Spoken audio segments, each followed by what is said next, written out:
Patten Towers residents are still waiting to move back in. Many have been living in hotels since a fire broke out in March. Channel 3's Angela Kim joins us live from East 11th Street with an update and one man's story. Angela.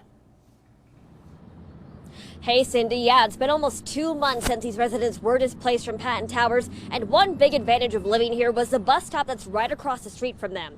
And one resident says that because they were displaced, it took more than just their home, it also took their access to transportation. But we've been, kind of pretty much stranded out here.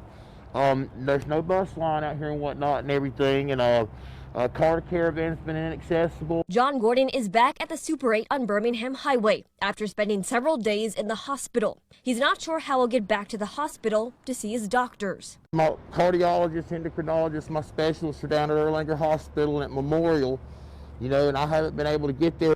Gordon used to live at Patten Towers until a fire broke out in March, forcing residents out. He says he's not the only one waiting to go home and facing health issues. They need to get the doctors, get the specialists downtown, around and whatnot and everything. And it's just been very hard, because I know not all people, but a lot of them are, pretty much doing this on their own and everything, and they're out here isolated. Gordon says simple tasks like traveling to a doctor or store aren't easy and sometimes aren't possible. He says many of the people who lived in Patten Towers depended on a nearby public bus stop.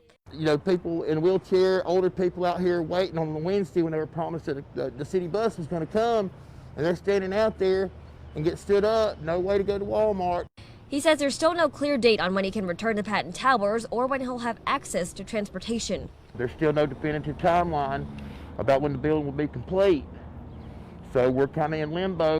Thomas Mulgrew with Patten Towers said in a statement that they are hopeful to return residents by the end of May, but due to the fluid nature of the situation, cannot provide hard dates at this point. They go on to say that they have been providing residents temporary housing at local hotels that need it, and many of the residents are staying at locations on bus lines. He added they have provided transportation for some residents under special circumstances on Patten Towers' cost. Gordon says residents are getting assistance from the Salvation Army. He just hopes for more transportation assistance so he can make his next doctor's appointment. If a bus, was accessible to us just on a not a daily basis, but some kind of getting into actually the city, city of Chattanooga proper, across the river, I think that would be great.